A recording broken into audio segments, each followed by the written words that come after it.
Golan-Globus, welcome.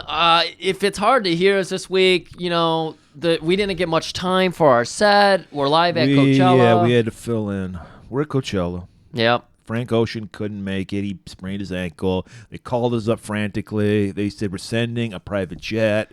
Yep. And we said, well, I don't know who, Mr. Coachella, I don't know who runs this. Yeah, Frank Coachella. Frank Coachella will do it for you. Yeah. For double what Frank Ocean got. That's right. So there you have it. We're at Coachella right now. Paris Hilton might pop in every once in a while. All those wonderful influencers, they're lined up behind the stage. Like if I look over Murray's shoulder, there Paris Hilton's right there behind him. Who's behind my back? Is it Will Smith still? No, he's still in hiding from slapping Chris Rock. Oh, okay. He still hasn't atoned for his sins. That's right. But, yeah, Griff, this is the final week of Sex Thriller Month. It's been a success, I would say. Yeah. I mean, we got a lot of angry people from last week. We're gonna have to talk about that in a minute here. But so far, I think a big success. Definitely a big People success. on our Twitter have been loving it. They've Right. been loving the gifts we've come up with. I've just loved seeing all the directors throughout these weeks, how they go into these underground, dirty porn, underground, trade shows and everything. We've seen so many unique scenes this month. We have gotten to the underbelly. Yeah. And we've exposed it. Right. And don't they say sunlight is the best disinfectant or something like that? That's exactly what they say. I will say our buddy Matt Sosi, the only decent person in Indiana, let me know, and I forgot. If I had remembered, I would have done the movie Hardcore instead of 8mm because it came out around the same time of all the other movies we've done. Because it's similar to 8 Mile. Okay. In that it's like a father whose daughter disappears and she winds up in hardcore porn against her will. And he finds out. He tries to he goes undercover as a porn producer to find her. Okay. We might do that because, like you said, Sex Thriller Month was a success. We'll start integrating every once in a while some sex thrillers in for you, right, people. Because here's the thing, we can't do it another month because I've been getting reports of spontaneous squirting, immaculate ejaculate. People are just blowing their wad. And by the way, if you're listening to this, please don't do it in public because it's been a slip and fall attorney's wet dream. All this jizz and squirt that's been going everywhere. But we care about the people that for some reason don't listen to us. We're they shouldn't be correct. It shouldn't be jizzed on by you. Right. We actually had unique helmets made. We said Franco Coachella. Give everybody in the audience, there's how many 100,000 people out here? We handed out rain ponchos to everybody. They all have rain ponchos. Yeah. They all have helmets and elbow pads and knee pads, just in case. We are number one for safety. Yes, We're all about it's safety. like a Gallagher show right now. It does but look actually like a Gallagher show. Funny. And yeah, we have a big clear screen. We're in bulletproof glass encased in that right now. It's just us. We ship the table that we record on. We don't do a show without this table. Right. Well, the feng shui would be off. we wouldn't know what to do. We brought Millie and your cat, and they're crawling all over us. You got your. I got my little cooler that I keep my soda water in. We gotta have that shit. That was on our rider, for fuck's sake. That's right. But yeah, I mean, we started with just the first week getting your pants down, and now we're ready to blow our load with Dress to Kill this week. We started with Palma. They all follow the omega of Sex Thriller Month, Brian De Palma. Right. The beginning and the end. And again, this isn't just us saying it's erotic thriller month. Yeah. Criterion Collection themselves, the epitome of movie snobbery, which I don't agree with. But there it is on their website right now. Body Double, Dress to Kill. Yeah, I know my sex thrillers, people. Now, we've been doing some, of course, last week, we were doing research on a very, controversial movie to some. Yeah. Because it includes the gay underworld. And it's from the a perspective... certain segment of the gay community that I guess would be easily to demonize. Yes. Yeah, exactly. What we don't understand is the most threatening thing in our life. Right. And so, of course... Yeah, I just want to shoot it. Exactly. I don't get it. Why would they like that kind of thing? they don't deserve to be human beings.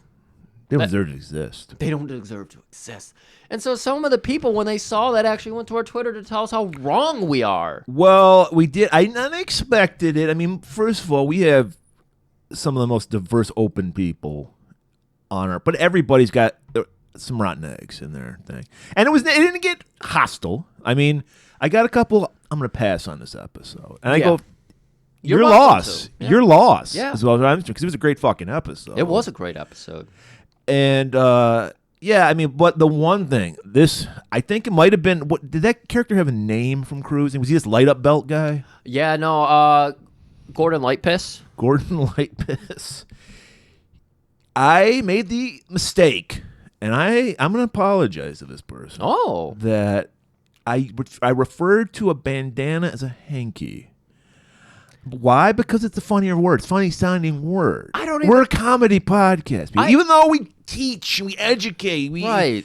You know, we're still at our heart merry pranksters. I just think you are just being very generous here to even apologize because you're using the language of the movie. You're right. You're doing service to the movie by using the language of the movie. Yes. And yet here you are, the bigger man. I used the word hanky. How dare I?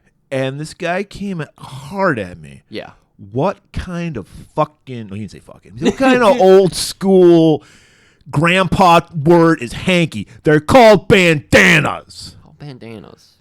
And if we're being really by the book, yes, technically the movie, they are bandanas. Because I think of a handkerchief. That's what hanky's short for, if you didn't know that. Is what you put in your coat pocket, your suit pocket.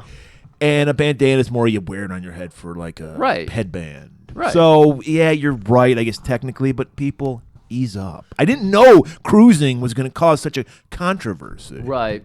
Man. And now we're talking about another, if anything, this movie's more topical now than it was 43 years ago when it came out. I was going to say, this might be, I'm surprised we're getting as much reaction as we are on Twitter, because this seems like one of those things people would put their head in the sand for. Not our listeners are, they want to learn. They want to experience the world. Right. They don't want to just be in a box. Right. Of course, we're drinking our Bud Lights while we do this. Of course we are. Hey, everyone's welcome to By the way, Coachella, sponsored by Bud Light. Yes, that's right. Rainbow Bud Light. We do have a giant banner Bud Light right across our bulletproof glass in case. I usually have a cocktail to start the show, but they made me drink a Bud Light. Yeah. They came up with a new cocktail based around Bud Light for you. Cranberry juice with Bud Light in it. Yeah, it's classy. It is classy, I gotta say. It goes down smooth. I'm just shotgunning mine. You're just shotgunning. Yeah. You're stone colding them. You're breaking them on your head. You're just spraying yourself with beer. Because I don't drink. You don't drink. I just do the It makes sense that everyone's got the fucking tarp over them, too, because you're spraying beer everywhere. It's a very fluid situation we're in. Well, yeah, it's a fluid episode. It's a gender fluid episode. It's a gender fluid episode.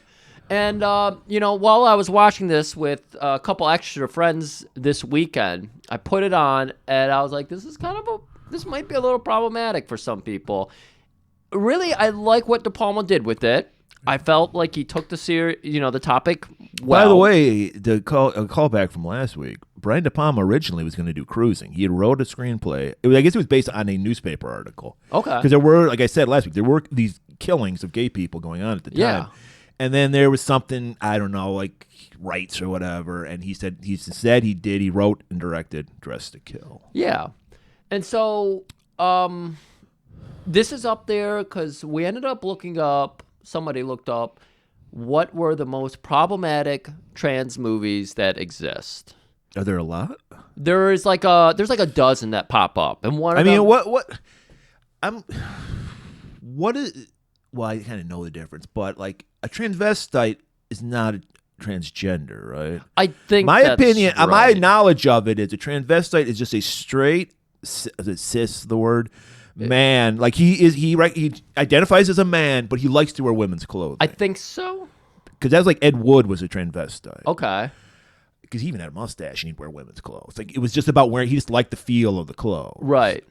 But and then a transgender, obviously, someone who's a different gender in their body. Yeah. They're the opposite gender of what they were born with. Yeah. See, even for people who are open-minded about this type of thing, we're not obviously well trained on it at all. Yeah. We're not educated that well. I never want that thing. I understand. I can grasp transgender. It makes sense to me. Yeah. Transvestite's weird to me. I don't get that because clothing is a very social construct. That's not, we just decided one day women wear dresses, men wear pants. Yeah. So it's, I mean, if you want to do it, I don't give a shit. But it's kind of odd to me. Yeah. I don't know. To each their own. They definitely deserve to do whatever the fuck they want. It doesn't affect me. I don't care. For the people, it's not like calling a fucking bandana hanky. Right. It's definitely not calling a bandana hanky. So De Palma actually does in this movie, because this isn't even like a crazy trans person goes out and kills. It's Psycho. Yeah, well, he, like we said on Body Double, he worships Alfred Hitchcock. Yeah. This is Psycho. So we did Body Double, which is obviously a knock on Vertigo and Rear Window. Yes. And now we're doing Dress to Kill, which is obviously a take on Psycho. Yeah. Same idea. Like, obviously, it's an interesting journey to get you there and everything, but it's not. And then he even has like the two characters at the end of the movie. They do a disclaimer, a very awkward disclaimer. It's a very weird scene. He tries to, give it a little levity with the old lady. I understand, because you got to remember, this was a very new topic in 1980s. Right. So a lot of people probably had no idea. They probably needed that explanation. They had no idea like what he did, what. I mean, we're assuming everyone's seen this movie, that if you're listening, because we don't want to. We might give stuff away. I feel like we had to lead with this too. Yeah. Just so people don't think we fall on the wrong side of these tracks. Right. Yeah. So the killer in this story is more of a split personality that happens to also be transgender. Yeah. And it's the split personality which is causing the violence. Right. Yeah. The whole trans thing barely comes into it. But I don't know. I guess there was if you on IMDb there was this, he did want to do a scene where the killer is trying to do like a homemade sex change. Okay. It was going to start out that way. Yeah. And then for whatever reason they cut it out. Maybe like I'm sure the studio's like, no, you're not doing that. Right. But yeah, I mean, I don't know. I'm not transgender, so I don't know how offensive this movie is or isn't, but I didn't find it offensive. Yeah. I think they went out of their way to like go, look, you're not a killer if you're not like going to kill people if you're transgender. They even have an interview, like one of the with one of the first people to ever. This is a very new thing, I mean, right? And especially at the time, it was. I don't know exactly when the first. He might have been the real life person, the first person to get a sex change. Okay. I don't know that. I can't say that for sure. But yeah, it probably happened. I want to say the 60s, maybe the early 70s, the first sex change. So this, especially in 1980, that was a very new concept. Yeah, And it definitely isn't an approach of, ew, this person's all, like, they have characters handle it well. Everyone's respectful to it and everything. But Marino's not. Marino, even though he's not even that bad, but he throws out a little. Marino's the biggest prick of the whole. Yeah. Like, I loved his character. Dennis Franz is fucking great. I love Dennis Franz. Because he's the worst cop ever. He is our prototypical Golan-Globus theater cop. He's a total piece of shit. He's like the cops. He should have been in Cruising, because he's like the cops. We just want to pin it on somebody. Yes. I don't care who. He belongs in Cruising. Our cops in Cruising all fucking suck. I was waiting for him to do the ball test. Right. You gotta put your balls in the fucking sink, and if they sink, you sink. But all of our cops in the last 2 weeks now, when we had the gay movie and now we're having the trans movie, they fucking suck. Yeah. They're just like, let's pin this on anybody. I don't give a shit. Close the case. Yeah, this chick's a prostitute. She did it. If you are in a vulnerable community, if you do a line of work that the police or the public don't exactly see eye to eye with, you're guilty. Yeah. It's bullshit. And Marino sucks. And I loved watching his scenes because he fucking sucks. And he doesn't cut corners. He's like up front in everyone's face all the time. I loved it. He's the worst. It'd be a shame if no one went there to get the appointment book. Oh, you're telling me I need to do it. Well, I'm telling you, I'm going to book you tomorrow if you don't. Yeah. So good. Such a piece of... Pretty fun movie? I liked it. Hour 40, not bad. Yeah. Hey, obviously, a lot of places where we could trim some scenes down. Yeah. Art exhibit scene, first of all. That was a 9-minute scene. Yes, it is. It's long, and it had your favorite music of the movie, right? The most offensive thing about this movie was the overly melodramatic music. It was awful. Again, I think he's trying to do his Hitchcock thing. So he's got the Yeah. string section going, out of control here. They're up, they're down, they're all over the place. We're following, doing like a whole little chase, love scene and all that. Gotta find your No, yeah, it was awful. adultery bits. I don't know. Now watch, it'll weird. turn out somebody who won like 5 Academy Awards did the score for this. Or When I something. looked it up, I was surprised to see that there was some. I didn't look into it because IMDb sucks these days. I hate. Well, you can never IMDb. trust it. It's like Wikipedia, isn't it? Anybody can put up facts, right? I think it's a little harder to phone those facts in because the I award. mean, I've seen some bullshit on all mean- the awards, yeah. Yeah, for the awards is what I meant. Okay. Obviously, the facts and trivia. Yeah. I mean, it's mostly just us writing our own beliefs onto it. So, Right. but our beliefs are fact. I mean, you don't get called up by Frank Coachella if you don't have some of the greatest facts of all time. That's right. That's how we made it here. Hey, keep it down out there. You're welcome, by the way, Coachella people. Stop looking at your phone. We're doing a show here. Our faces are not supposed to be on the internet. Yeah, exactly. Everybody, security, confiscate every phone. We do not want this filmed. I like to thank the Our cops. voices have turned on and up. I just said spontaneous squirting's been going on all over America. Immaculate ejaculate. Everywhere. I know. Fluids. And that's just on our voice. You got to be careful with your phone out near all those fluids. Don't blame us. This ain't our fault. Yeah, don't blame us. I mean, I guess technically we made you come, but still not our fault. Yeah. Don't blame the victim. Don't blame the victim. So we got people supposedly putting their phones away. I don't know what to do. They're from here. confiscating the phones right now. They're confiscating them. We did Even hire, you, Paris. Even you. We did hire the cops from cruising to go forcefully Yeah. take phones away. Exactly. That We got black guys in jock straps and cowboy hats confiscating And every- cowboy hats. Of course. And if you refuse to let them, you're racist. Oh, you get slapped. You'll get slapped too. That motherfucker slapped hard. Yeah, he did. Yeah. That's good. It's like a taser. You have to get slapped by him once before he'll go. He is slap called the people. human taser. That's his nickname. Human taser.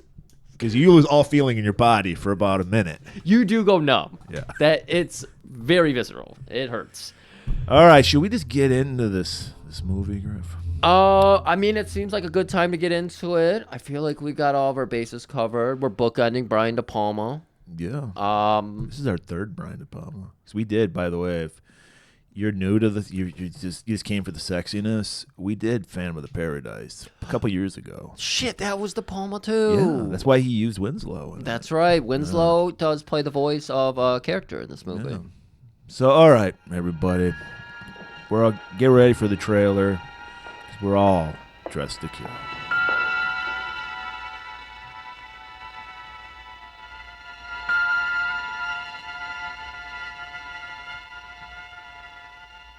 I'm sorry. I shouldn't have been so rude. Thank you for picking up.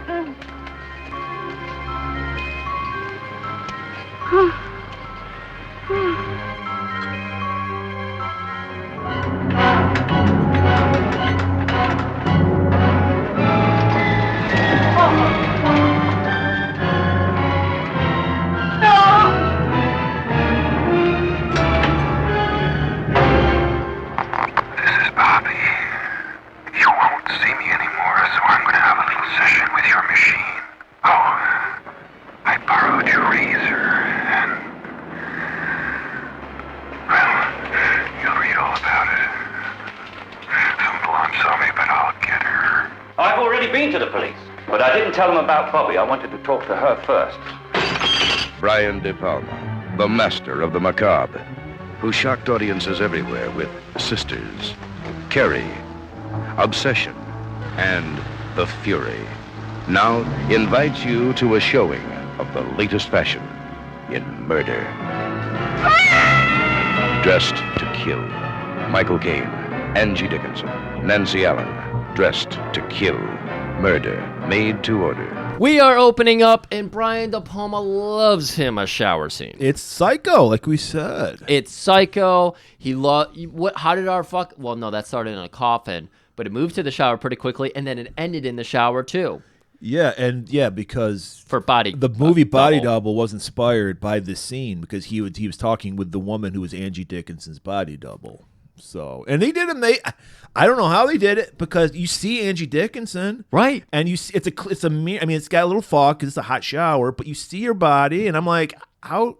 I mean, they showed us at the end of Body Double how they do it. I guess, right? But I didn't know it was that seamless because it looks amazing. Yeah, I don't know how perfect. they did it. Unless the body double looked exactly like Angie Dickinson, I don't know how they pulled it off. It's incredible. Like everybody who I was watching it with was like, was that woman like 20 a scene ago? And like the swap in and out was great. Well, obviously, if you're gonna get a body double, you want someone who has a better body than you, right? You know, Angie Dickinson was known for her body. That was like, I don't even know. I know Angie Dickinson, but I don't know why I know her. Like she was a show called Policewoman in the 70s. Okay, and Angie Dickinson's one of those chicks, and I say this as a compliment. She's a broad, and by what that I mean, she can hang with the boys because she used to hang with the Rat Pack. You know, Sinatra and Dean Martin. So she can. You know, she's like. There's a lot of women who think they can hang with the boys, and like, no, it's too vulgar. But she's like, I bet she's like, yo, shut up. You know, she gives it back. She gives it what she gets. Right. So so she's taking a shower. You know, this is the 20th century. It was a tit era, so the tits are nice, but a little flat for me. But still a good body. We get some nice close-ups. We get some fucking pubes. We did get some pubes. We got so all these people are complaining because I mean I'll admit there wasn't a lot of fucking in the movies we've done. It was very theater of the mind sex. This is a show of the mind, so of course our sexual thrillers because we're intellectuals. Big time. That's why Criterion, asked us get our advice for what they should use. Right. Oh, actually, 1 second. Can you move our certificate? Yeah, our certs are not under the light. We have our doctorates, of course, our honorary doctorates. We just need to get those front and center for everybody to see. Call me Dr. Murray. Dr. Murray. So she's taking a shower and she's watching her husband shave, and he's old school. He's doing the fucking straight razor.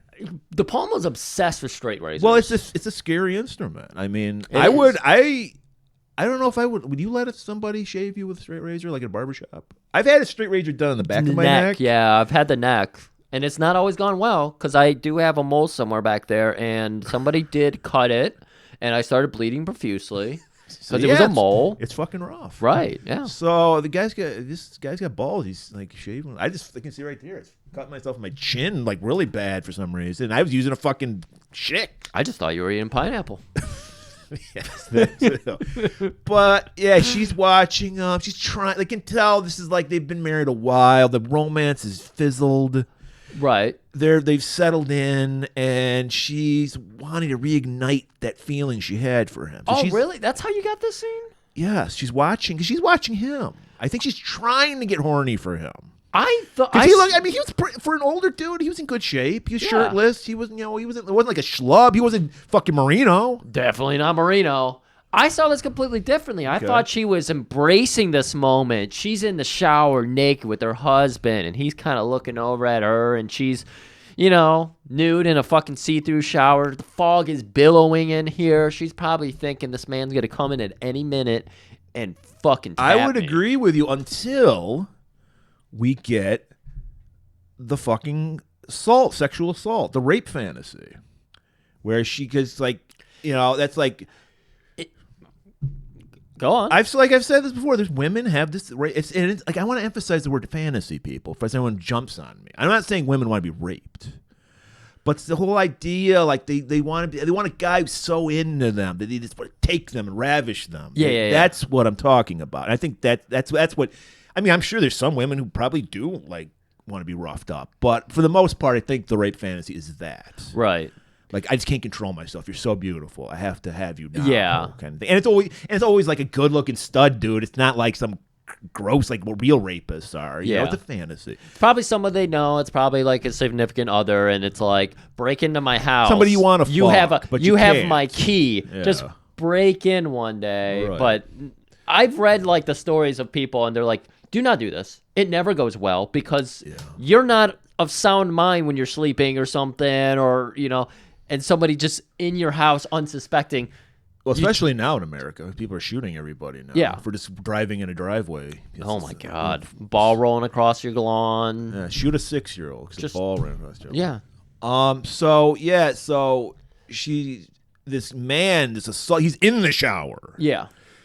Because I think you're right. I think she was like getting ready to get out and fuck her husband or something. Yeah, I thought she was gonna like press her tits on the glass or something. Right. Like, come get a fucking hold of these. And then we see like, because we don't know what's happening, and then it's like, oh, it was just like a fantasy. Okay, Right. All right. And then did it just go right to the bedroom? We're just overhead of the bedroom. We've got morning radio playing while this man is just fucking. He's pounding her. He's pounding her, and you've got her face. You're just looking down on her face because he's on top of her, so you're seeing the back of his head. It's a situation where he woke up with morning wood. He's like, I gotta get rid of this boner. I'm just gonna fuck her. And she's just like, get it over with. Like there's no romance anymore. De Palma and I'm sorry, what's the actress's name? Angie Dickinson. Angie Dickinson does a great job of phoning in the. I mean, obviously she didn't want this. This is the real assault. But she happening. probably wants sex, but she wants good sex. I mean, she talked about it later. Yeah. And she was not into this at all. It didn't sound like she wanted it to happen, but she allowed it to happen. Let's get it over with. Yeah, exactly. And so her face says it all. She's just like, and we're literally hearing the fucking awful jokes of morning radio people. It's terrible. This is not a month for the Sweetson scale. Yeah, that wouldn't get you in the mood listening to morning jock rock. That's not going to do it at all. Listening to Skip Bayless talk about LeBron Jesus. James. You don't want to hear that. Fucking Christ. So, all right, he's like, ugh, and finishes, and then he just rolls off. Yep. And she's like, all right, time to get ready. Like, so the whole shower scene wasn't like a dream or fantasy, right? Because you don't like take a shower and then fuck. Yeah, we explained. You got to get that stank off your junk. That's we right. explained that in our Body Double episode. You can't start your day with like all those fluids. Pussy stank on you. all on you? I mean, obviously Yeah. she was probably not that into it. So No, she was dry. She was dry as a so bone. there was probably nothing happening there. But yeah. So she's getting ready. She passes by her son Peter, who is a very inventive, smart, intelligent boy. He's working on a home computer. Yeah.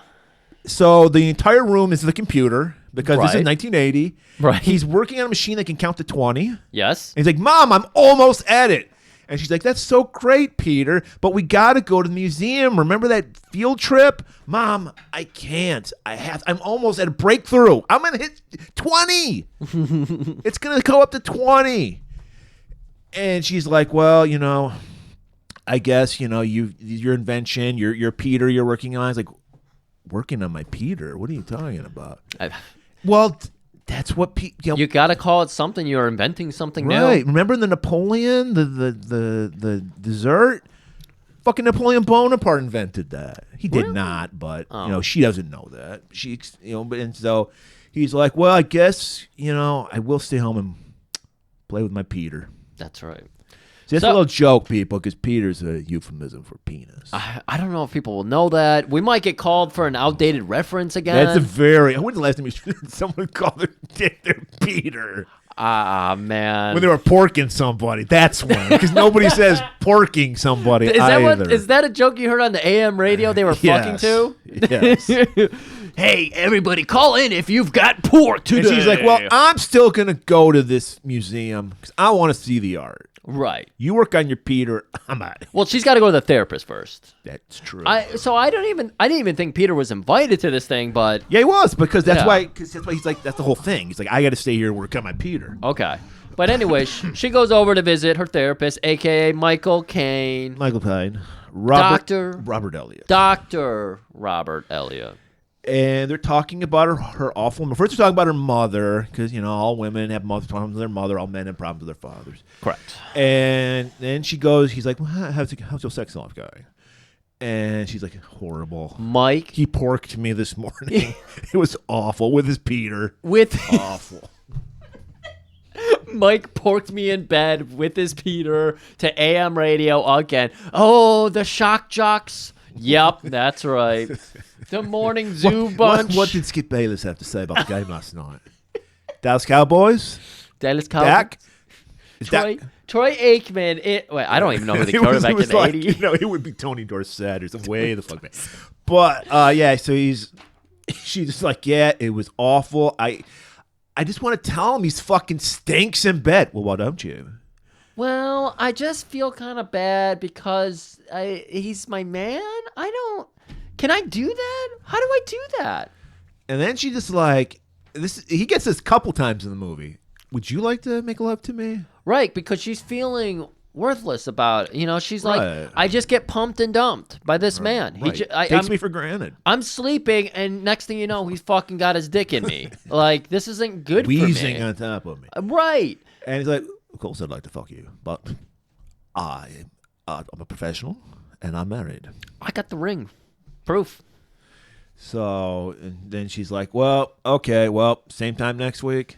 You got it. So she heads off to the museum, and she's sitting there.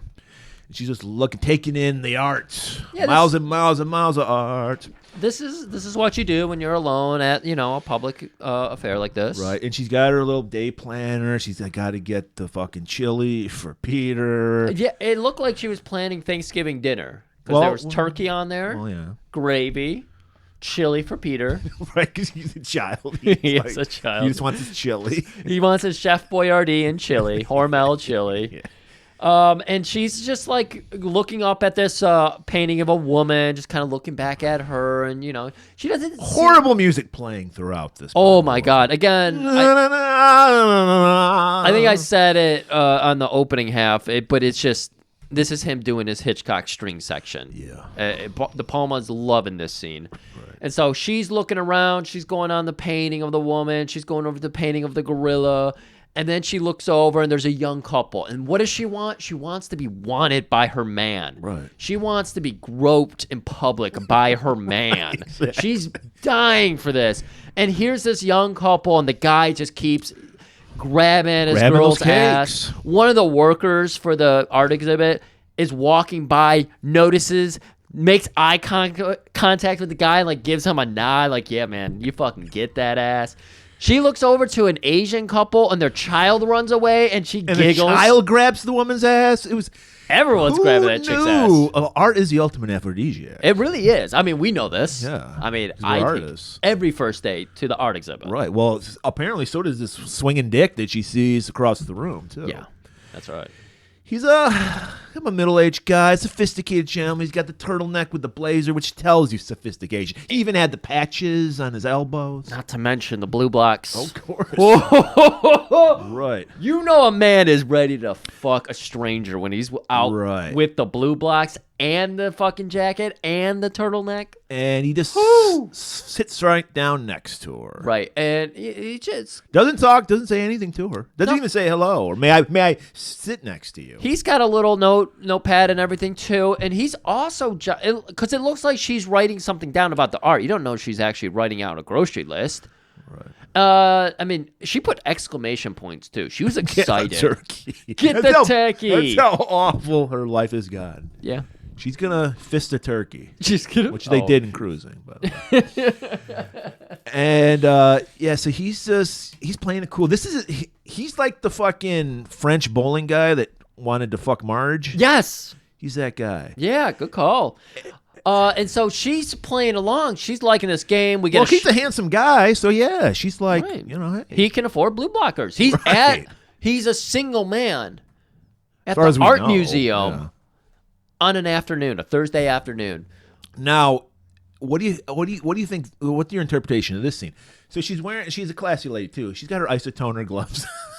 Which, I don't know why. I don't know if they still make isotoners, but at the time, isotoners were hot. I don't know why. And she's wearing a pair of isotoners. Yeah, so I recognize them. And I don't know why, 'cause she's wearing winter gloves. And it's not like some women will wear like those light gloves, like a Southern Belle or some shit. No, these are like winter gloves inside the museum. It all plays out for obviously scene coming up. So she takes it off, and you see she's got a wedding ring on. Yeah. So what is your interpretation? Is she saying, "I'm married, stay away," or "I'm married, come to me"? I have no clue. I'm very obviously she's bad at the adultery game. Well, yeah, she's been out of the game for a while. Right. So, because she takes off, we get to zoom in on the ring, and she's like fiddling her finger, like kind of just trying to show it off. Like, look at that fucking rock. And so he just abruptly gets up and takes off. Right. And it's like, oh, he looked down and saw she was married and realizes, you know, he probably doesn't have a shot, or he doesn't want to pursue. Or does he? That's his move. This guy, he lives at the museum. This is his place to get fucked. He finds the cougars and the MILFs. He's probably fucked so many single, you know, wives who are just out, or not single wives, but unhappily married wives, you know, that just fucking hang out at the art museum. It's a cool place. So he's like, now's my time to lure her in. So he just takes off. But before we even go that far, he takes off. Because they cut back over to Kate, and she's like, oh, he took off. You know, she seems bothered by it. And then she looks down and sees her wedding ring, and is like, oh my, did I fuck up by showing him my wedding ring? Wasn't that the face she gave? Or I think I agree with you. I think she's like, oh, yeah, I think. Because that's the problem. Like like I said, you could read it two ways. You can read it like I'm married, stay away, or I'm married, come fuck me. Right. And he read it the right way, but he's playing his game. Right. So he takes off. Clearly, he saw that. You know, he's playing hard to get. With hindsight on our side here, is that clearly he saw that and was like, fine, if that's how you're gonna play this, you got to chase me now. Right. I think, we're right. Yeah. And so she drops her isotoner, and she goes looking for him. Because this is like, there's tons of rooms, and it's not like it's a big open room. There's all these rooms in this museum. You've been to an art museum. You know how they look. We fucked so many women in art museums. That's the best place to get laid. I got my own designated. Because you know why? Because people work there like, fuck yeah, like that guy earlier. They're encouraging you. Please, fuck. Just don't get any jizz on the art. Right. I donated to the DIA enough money that I actually have a reserved closet there now. And so when, you know, I'm out, you just, hey, check this out. Oh, this is a really exclusive art piece in here. And then you unzip your pants and you get your penis out, not your pork or your schlep or your Peter. And then when it's out, you turn the light on and they see it and you're like, is this a good exhibit? That was a joke from the AM radio. This is not a Griff joke. Yeah. So we get a very long extended cat and mouse scene. Hard to get. 9 minutes long. 9 minutes. I timed it. And eventually, did you time it or Peter time it? Did my Peter time it? Peter? Oh, yeah. That was a good joke, too. It'll be a good joke in 15 minutes when we get to that. Kate's like, fuck it. He's gone. I'm just going to leave. She walks out. Well, there was a moment that somebody grabbed her from behind in the He walks museum. by, because the stud walks by her. Yeah. Like he's not interested. Yeah. And so she's very confused. And then he's sending mixed messages. The isotoner grabs her shoulder and she turns around and she seems bothered. And then he disappears. And then she's like, well, this clearly isn't working out. So she heads outside. So as she walks out, she realizes, I only have one isotoner. Fuck this. And she just throws the other one off. Yeah. And then there's a little cab on the side of the road. We slowly start panning up on the panel, the door of it from the street. See that other isotoner. He's like taunting her with it. That's right. He's just shaking fiddling it. Yeah. It's very much of the Warriors come out and play bottle clinging. Yes. Just shaking the glove like, you want to get in here. And she does. Oh, my she God. makes a beeline for that cab. Meanwhile, as she's going there, we see her isotoner that she dropped. A mysterious hand grabs it and then walks off. Dun, dun, dun. So as she's getting closer to the cab, she's getting ready to be like, oh, I'm so sorry. And the guy immediately just lunges for her, grabs her by the back of the head, and pulls her in and just sticks his tongue right down her throat. Lays her down in this filthy cab. And she's trying to resist it, but she's like, I'm fucking into this. Yeah, she's finally wet. Yeah, she is going apeshit over this. She's looking up at the cabbie who's adjusting his mirror. Yeah. Cabbie later we'll hear has blow-by-blow details. Right, you hear the loud sound effect of his fly getting unzipped. He's into it. He turns on. This is called a 2.5 sum because there's 3 people, but he's really not participating. Oh, what do the kids call it? Cucking now? But he's not involved at all, so it can't be cucking. He's just watching. Right. He's just bird watching.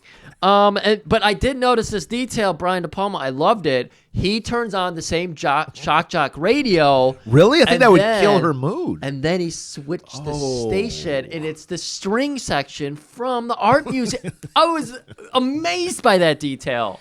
Brian De Palma, and we're in the palm of your hand, sir. Yes. That's how he got his name. And so, like, what's Warren's the guy's name? We don't even get the name till We're later. so flustered by this Right, scene. yeah. Apparently Murray wants to be dragged into a taxi by a woman and just slowly get his shirt taken off and dick whipped out. Yeah. But he goes right in for the tit, so a tit pops out. He's got his face all over Great it. body double work. Right, great body double work. And then we're getting the close-up of the feet. And, of course, we've got Quentin Tarantino howling like a wolf, but we continue up. We just look at the foot for a second, and we're going up the leg, and there's Warren's hand. Right. And it's also working its way up the thigh. Right. He gets right under, and he grabs those bloomers she's wearing, just Yoink. plops them right out. He's like a magician. He'll yeah. come off, and then Much like our Coachella audience. apparently we learned Griffin and I misinterpreted this scene. We thought he's going for the finger bang, the finger pork, Yes. because he puts his hands up there, and then we just cut away. Right. It was kind of weird. Yeah. Because And then we pull up to his apartment building, we're assuming. and we know because they. Yeah, that's right. Okay, we do know that. I thought it was a hotel. That was the only thing I was confused about. No, because he had his shit there. Yeah, that's right. Yeah, it was. You're right. It's weird. Cruising had that because scene. another character we'll get to later is meeting a John there, or they're Right. getting. Well, maybe that guy lived there. I don't know. I don't know, but so we see the outside of the building daylight, and then it goes to night. So they've been fucking all afternoon long. Okay, this is confusing because I swear she wakes up, and in the foreground we see a clock, a digital clock. Yeah, and it reads like 7:30. I saw 30. I didn't see what hour. Yeah, it was. and then when I saw a later scene, it said 1:30. Here's my problem. We're clearly on the East Coast. Mm-hmm. She's going to call her husband, Mike, here. Because she wakes up, she starts dressing herself, she walks out to, like... He's fucking dead to the world. Yeah, no, exactly. He's drained dry.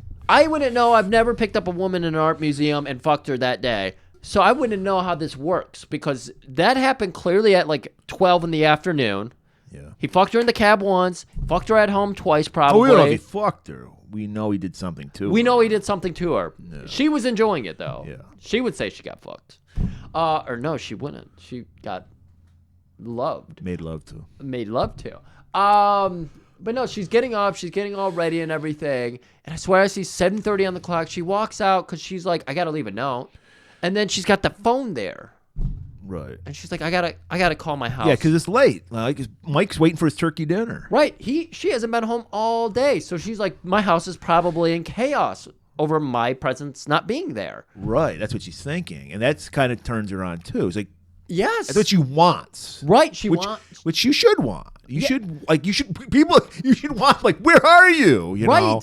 Completely taken for granted. No one's Right. worried about her or anything. We do learn that Peter does love his mom, but Right. Yeah, but he's consumed with his Peter. right, exactly. playing with his Peter. Playing with his Peter.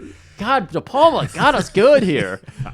And so she's sitting down with that phone, and she's like, "Shit." She looks behind her, realizes this man 3 times in one day. At their age, they're like late 40s, early 50s, right? Yeah, I can't do 3 times anymore. Exactly. It's tough. And so 2, yes, I can. clearly, this guy is done. He's gonna be up dead at, to the world. He's yeah. gonna be up at 6 a.m. and what would that be? 11 hours for the Denny's, 6 a.m. special. Gotta get that coffee. Gotta get that coffee.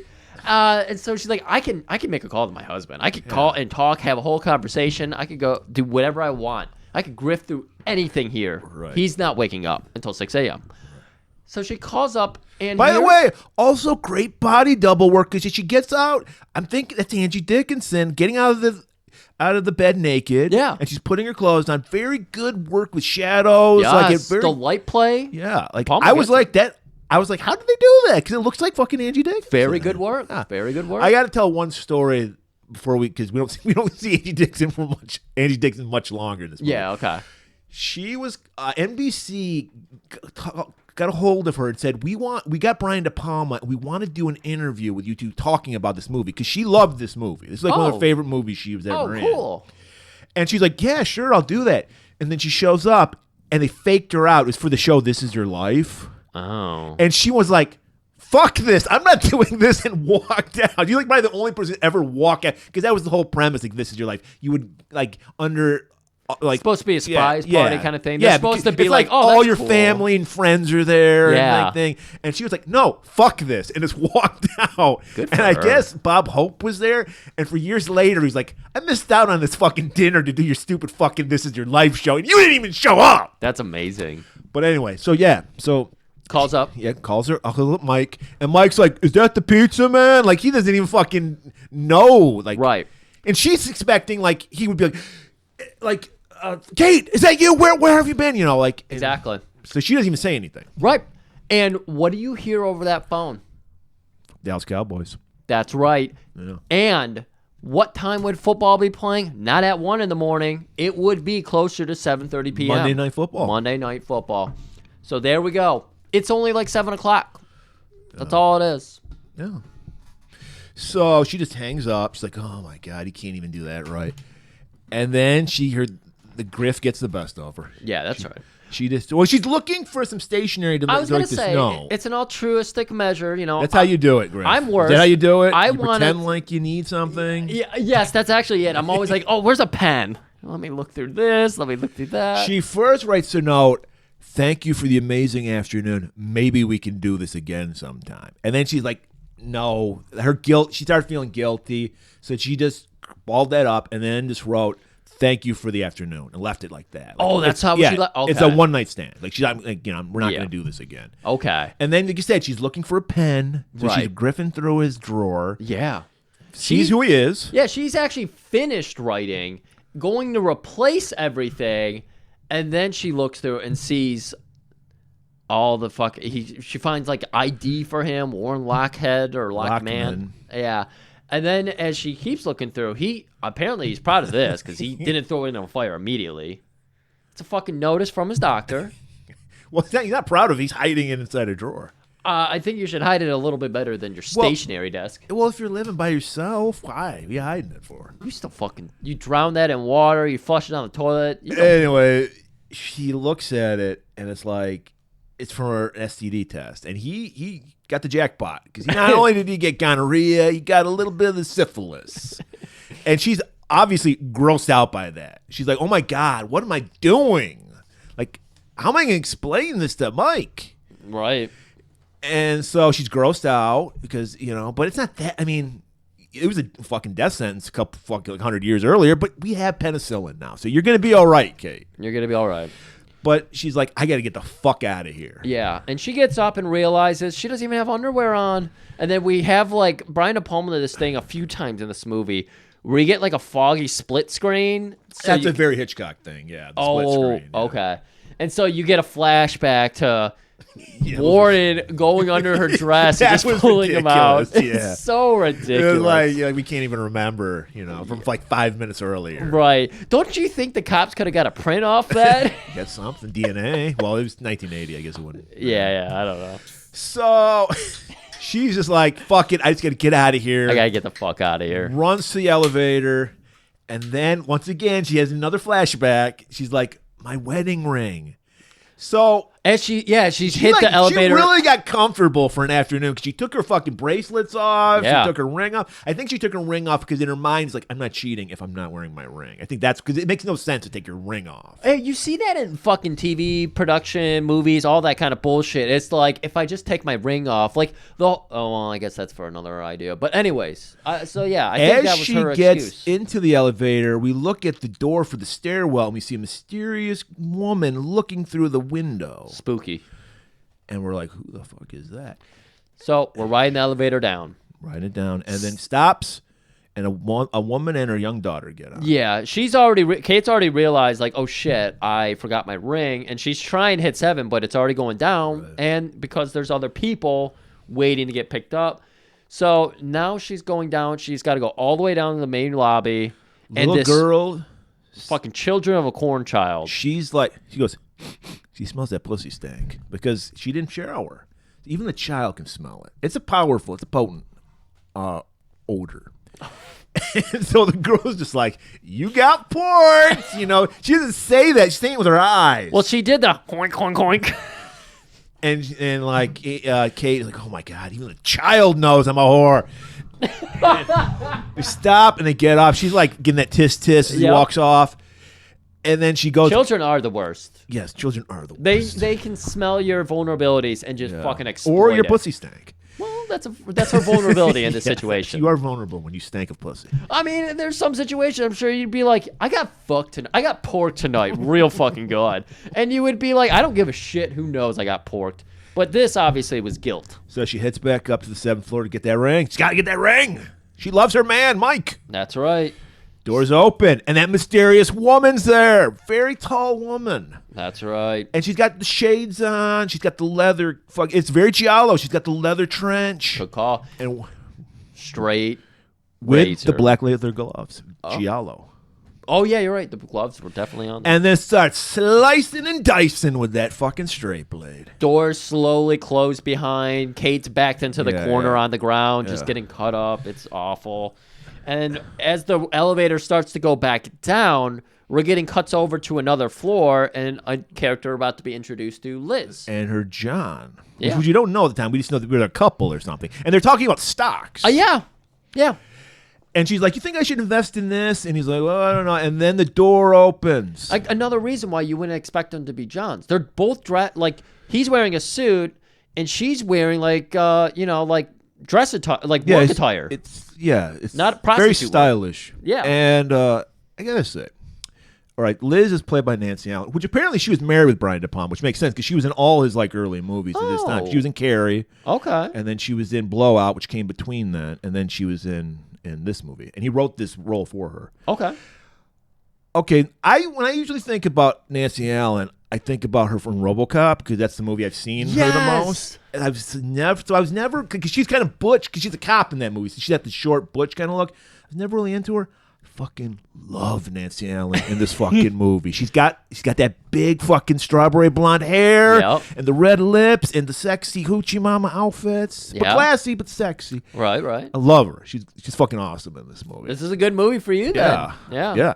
And so she's like, "Hey, wait, the door's open." Is like the hand falls out, or no, she's like Kate's like putting her hand like, "Help me." We don't like our initial reaction to this is we're just seeing it from the side view. We don't even see into the elevator, and Ted and Liz are just talking, and then Ted looks over to the opening elevator. Horrified, runs for the staircase. Just leaves the woman behind. Total John move. And Liz is there, and she's like, what the fuck is that? Yeah. And then, she sees Liz, like, Kate reaching out very slowly, and she's like, oh, my God. And it's, like, terrifying, but she doesn't see anybody else in the elevator. Right. And so the doors start closing again, and she's so shocked, she doesn't know what the fuck to do. She's just, like, stunned. And then finally, like, she reaches for the elevator door to kind of stop it and, try to help this woman or something. And she sees a reflection. Yeah, there's like a mirror up in the upper corner. Oh, no. Before she even looks into that mirror, she sees the light reflecting off the straight razor. Oh, okay. And that's what alerts her that somebody else is in the elevator and makes her look, because she's, of course, looking down at the woman cut up. Right. And so then she looks up at the mirror and sees the killer. Yeah, a killer. And she's like, oh, my God. And the killer gets spooked and drops the straight razor because she picks it up. Liz does, yeah. Yeah. And then from the back, we see a maid sees Liz and sees all this shit. And she starts screaming. And Liz's like, wait, I'm not involved. Get some help. Runs at her with the fucking straight razor and everything. And then the door closes and the elevator continues to go down. That's right. So Liz runs down the stairwell to see what happens. And by that time, it's just the door's already been open. The killer got away. Yeah. And it's just the doors like opening and closing on poor Kate's arms, like sticking out. Womps. All right. So now we're cutting over to Robert, Dr. Robert Ellis. And he's arriving for work. and he's playing off his Well, voicemails. they mentioned that his secretary is Kate, off. Yeah, when Kate comes in one of the opening scenes, he says, "My secretary's on vacation." Right, so he's like taking the appointments. He's got an answering service and shit. Yeah. And so he's on these calls like, "Hey, I need to see you," yada yada yada. And then he gets a very disturbing phone call. Yeah. From one of his patients named Bobby. That's right. Played by the guy who played Winslow from Phantom of the Paradise. Yeah. And he's taunting him because apparently Bobby wants to have a sex change. Because I don't know. I probably still have to do this, but I know at the time you had to see a psychiatrist. You couldn't just start getting hormones and shit to really judge whether you really want this or not. Right. I mean, I wouldn't say that they're like the arbiter of your situation, but No, it's they just, are. I don't think you could if you didn't say so. I think that is essentially what it is, but I think they're there to kind of like help guide you. It's not supposed to be like they say yes or no just based on a whim. It's supposed that's the whole point. Yeah. And he refused to let Bobby get the sex change. Right. And Bobby's pissed off about that. And so he starts saying I went into your office and I got your razor from your shaving kit, and I'm gonna kill this bitch. And that bitch that you saw today. Yeah, I'm gonna go out and be a bad girl if you keep this act up or something. And it's like, oh shit. And Michael Caine's character, Robert Elliot, never really shows emotion in this. He's always just poker face the whole movie. That's what a psychiatrist should be. Yeah. So as we're looking at him, we're expecting him to show some emotion here. It's like one of your patients stole your razor, because he goes and checks his drawer and his razor is missing. Yeah. And so it's like you think he would be a little frightened by all this revelation and everything, but he's not. It's just kind of like, okay, take this in stride. Right. And Bobby says, I killed a woman, and I'm going to kill this blonde bitch who saw me do it next. And so he just lets it wash over him, lets the next message play, and it's the police. And they inform him that Kate was killed. Yeah, your patient, Kate, has been killed. And they want him to come to the police headquarters and, just talk to the lead detective on the case. Right. So now we cut to the police station. We see Liz going through some mug shots. Right. Apparently she did the right thing. She went to the police station. Right. She went along with it. And then we see the maid who she ran to, had to call police. She's also there. And you see her walking by and pointing and nodding. And then the other cops are like, we got this. Open and shut case. Open shut case. So this is where we meet the great Dennis Franz, Detective Marino. Oh, guys, this character is the worst and the best. He's all 70'd out. He's got his gold chains. He's got Not just one. How many? Not just two. Get on the mic. I know. They can hear me. Okay. I'm talking about the Coachella people. Can't hear you. I don't give a shit about them. Wow. Hey. We didn't get paid yet. All right. We didn't get paid yet. And how much did you pay for this shit? Influencer. 3 gold chains. I said 2, and Kayla corrected me. She's like, get it right. You're going. Was there anything, accoutrements and medallions on them? I think the middle one had a little something, but it was so. I didn't have the Laserdisc version. Oh, yeah. I did Criterion's version, which is not Laserdisc rip, and then I did the version that Mike has on his Plex. So I did not get to see the Enhance. I didn't know Mike's had it on Plex. I watched it on Tubi. I had to sit through fucking commercials. Oh, I'm sorry. We got to. Sorry, Mike. I got to check your Plex. I mean to check your Plex out. I know. I mean to check out your Plex more, Mike. It's nothing against you. Treasure trove. It is. You can get an app for that too, for your TV and all that shit. Yeah, I got it on my TV. Okay. Yeah. And so. Where are we? Oh, gold chains. Marino, and he's got his Kiana shirt, which is very Saturday Night Fever, like that. I don't know if Kiana was the name of the style or the material, but it's very polyester. It does look very I hate it. When I look at that, I'm like, that is not breathable. That looks awful. Oh yeah. Thank God I was a little babe in the 70s. So I didn't have to ever wear polyester. Dude, I didn't realize how bad it was. I tried to breathe, yeah. I tried to buy one of those vintage button-up shirts, like Kramer style and everything. And I popped it on, and I was like, garbage. Threw it away immediately. I was like, never. Good move. Good move. So Robert walks in because he gets the call. Yes. And he walks by. He notices Peter there. Obviously, he's there. It's his mom, and he's like worried. Mike I got to watch the rest of the game, all right? I got to see what Skip Bayless has to say about, We don't get Mike yet here. Yeah. We just get Robert sitting down, realizing like, oh, you must be Kate's son, Peter. I hear all about your Peter. She tells me your Peter is counting to 20. I didn't think Peters could do that. And he's like, if only I had went to the museum with my mom, this never would have happened. Whoa, Sonny, You can't blame yourself. You can't. It's not your fault. Don't blame yourself. And then he's like, hey there, I got to go see you. Can you come here a minute? I like this because he's like, if there's anything I can do to help you, can you solve my mom's murder right fucking now?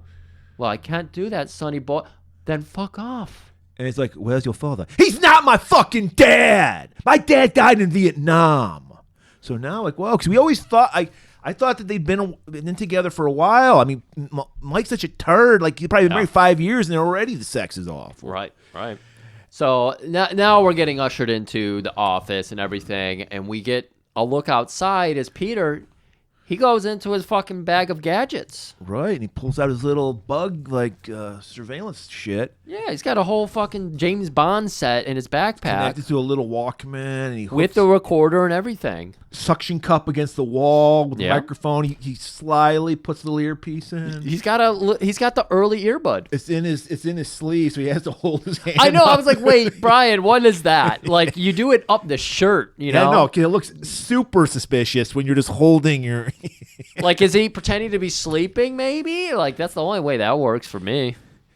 And then so Marino breaks down what we've already watched the first half hour of the movie, and then he's basically blaming the victims. Like, you're going out here getting porked by any Tom, Dick, and his Harry, and you're just she was asking for it, buddy. That's right. And he's like, oh, no, she was a lovely woman. She was just she's in an unfulfilled marriage. Exactly. And he doesn't really Robert doesn't want to offer that much information. He's like, it's patient, doctor-patient confidentiality. Yeah. And so he's trying to, like, mum's the word here. And then he's like, Officer Marino, what's your sex life like? When's the last time you had intercourse with your wife? I don't see why that has anything to do with anything. All I want to know is, does she take it from behind, or does she get a top? What is she doing here? I got a blow-by-blow representation from the cabbie. I know this woman fucks. This guy went down on her in a cab. It's disgusting. That type of woman is out there looking for trouble, and she found trouble. She had a death wish. She was asking for it. She was dressed to be killed. I love this because Peter is listening to this, hearing about how his mom got porked in a cab. And he's like, what? Mom got porked in a cab? And Rob was like, look, I must admit, I'm not going to tell you all of her details, but she was sexually frustrated. They do point out Liz. We got to point that out as well. Yeah. Because now Peter looks up and sees Liz and just locks her face into his brain. Right. Well, she's fucking hot. And so Marino's like, hey, you think, maybe it was one of your other patients saw her and was like, I'm going to kill that broad. And Robert tries to stick up for his patients. None of my patients are murderous or anything like that. And he's like, well, I'm going to get a fucking warrant. I'm going to come down and look at your appointment book. And I'm going to ask every single one of your patients what's up. And then Mike shows up. Like, excuse me, I got to talk to this guy. So he walks out. He's talking with Mike.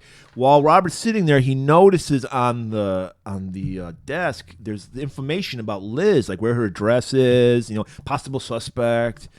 And then he just files that away in his brain. Right. And then he leaves. Right. And so Robert gets his leave, and we have to now interrogate Liz. And so Marino at first is being, they're sitting on chairs opposite sides, and he's just looking over his shoulder to talk to her. He's not face to face with her, and he's lighting up the big cigarello or whatever it was. So, what would you say you do for work? Suck cock or something? And she's like, excuse me? Look, lady, I'm going to cut the shit. And he, turns his chair. I know all about you. Throws this file down. Her file down, yeah. It's her mugshot. She is a prostitute, but she's a high-class call. She's not a prostitute. She's a high-class call girl. She's not a streetwalker. Yeah. Speaking of escorts, I think I saw 2 escorts while bowling in Berkeley yesterday, of all places. How did you know they were escorts? I don't know. They just had an Wow, we got a Marino here. He's just judging these. Hey there, pal. Hold on a minute. How many gold chains did you have on? I had 9 on last night. Wow. And a pinky ring. Made it tough to bowl, but somehow the counterweight worked. I had a great night of bowling. I have never seen. You know how in '90s, the Lita look where you had like the G-string or whatever, The whale tail. pulling up over. Not the whale tail. I thought was just the back part showing up. I know what you're talking about. They're But bringing that back on the hip sides. Yeah. So she had big '90s jeans on. Doc Martin How old was like she? platform boots. I don't know, like mid-30s or something. Okay, well, that Early tracks. late 20s. And then she had the thick Doc Martin boots on, the big old 90s jeans with the fucking straps of her G-string or whatever sticking up her hips. And I was just like, my God, I've seen it in comics from the 90s all the time. Lita, the wrestler, used to always do that. I don't know if I've ever had seen it in person. Oh, you haven't? I remember seeing that all the time. Yeah, back and then. here at like a weird podunk. The lowrider jeans and all that shit. I remember These that. were high rider jeans too. Wow. It was She's incredible. giving herself a wedgie. Yeah, exactly. I was like, what So the fuck? how does that correlate to escort, Griff? I don't know. I think it's just a woman who's very out of style, is what I would think say. so. Or way ahead of us. I don't know. Is it coming back? I've noticed some people breaking out the Jankos. They bowled 6 frames and left. And they drank some interesting drinks. Apparently, you were really Escort. watching them. We were all studying them. This wasn't just me. Everybody was It noticing was the well. details. So what was the other one? The same dress, kind of.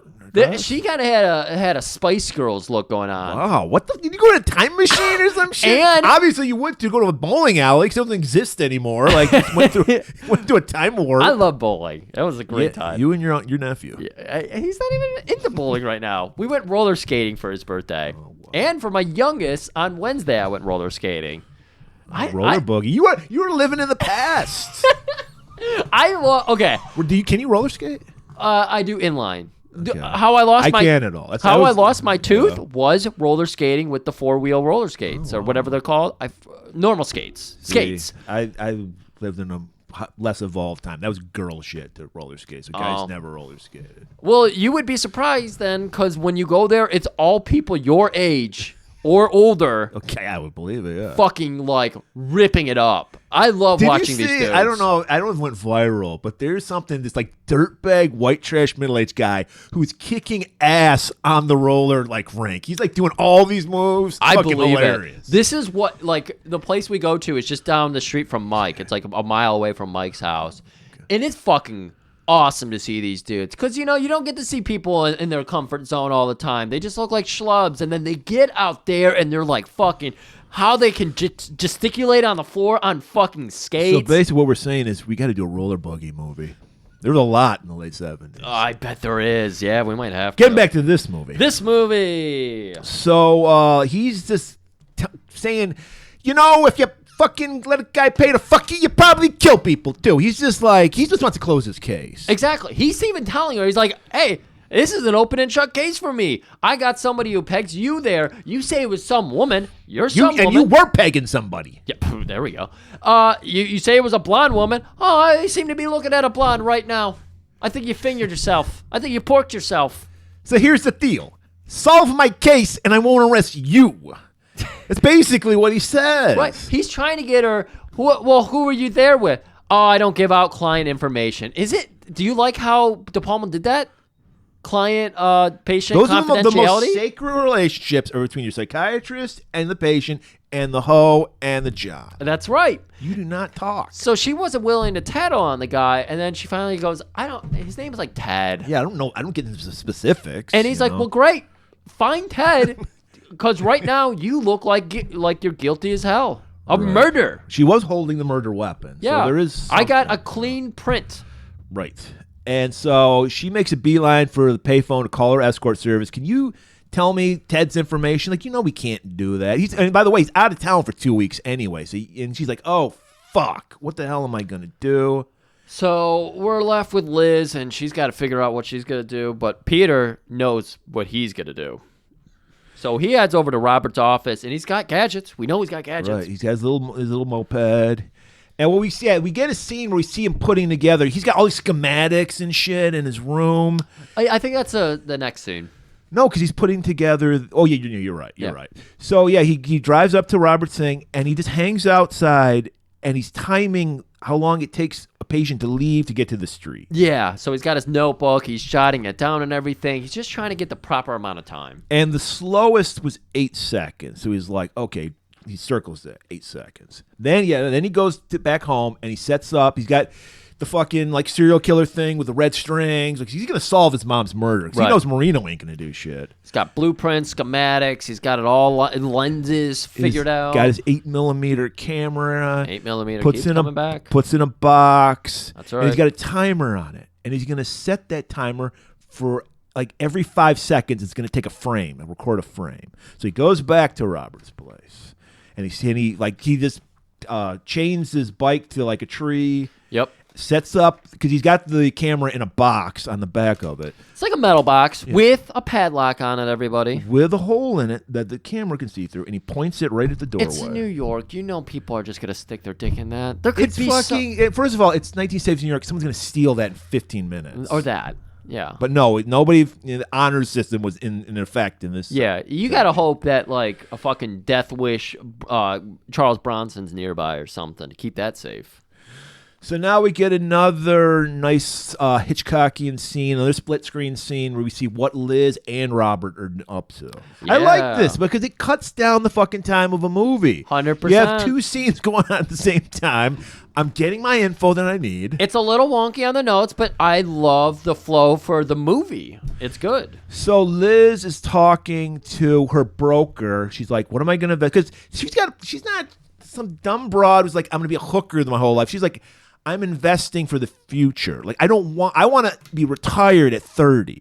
So she's investing all this money because she's making fucking bank. Of course. High class escort. Right. So she's trading stocks with the people she's fucking that night. Right. So she's probably fucking them on the She's like, trades. this guy's got this hot tip and he's $500. She's like, fuck. Wait, hold on. My mom's on the other line. And she gets on another line. She calls up her like madam and she's like, you got me a job for like $500? He's like, yeah, he's into water sports, but, $500 is $500. You're going to have to wear a hanky, too. Griff, 1980, $500 adjusted for inflation is $12,000. How could that pussy must be amazing for $12,000? I know you Coachella people spend $12,000 on your fucking White Claws out there. You get $12,000 per hit on your fucking Instagram shit, all right? You guys, you're living in a different world. Right.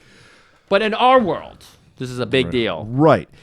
And so she's like, sets that date up because she's like, and then she goes back to the investor, hey, buy $500 worth of that stock. So while we're watching this, we're also getting cuts of Bobby with binoculars outside watching, and we also have a third split cut of Robert listening to a voicemail or an answering machine message from Bobby saying, I've located where Liz lives. I'm watching her.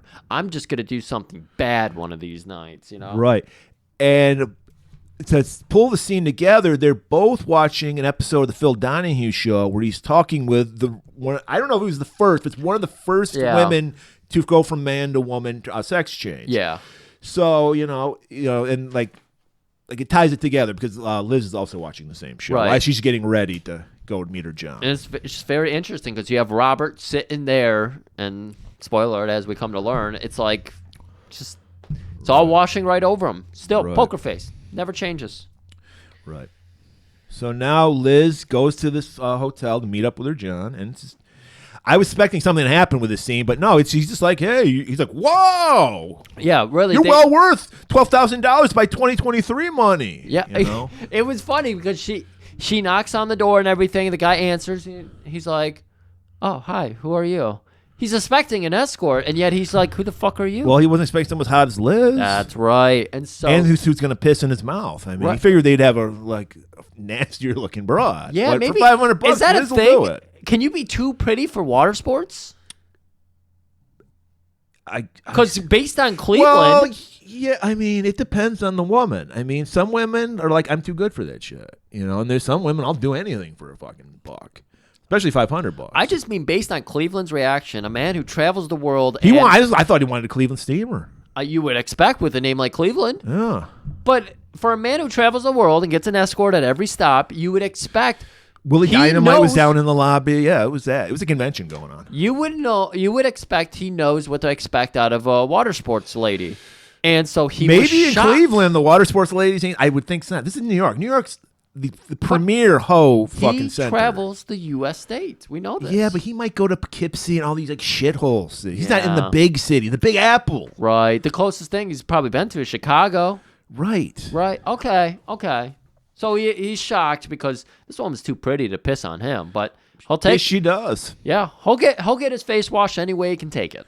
So Brian De Palma leaves that to. Sorry, people who want to jerk off to this episode. He leaves that to our imagination. Right. We see no pissing. We hear a little tinkling. You do hear a little tinkling. You hear him Literally, screaming like to he's her, just tinkling on the piano to make that sound. Yeah. And she leaves, and as she's going out, Bobby's watching across the street.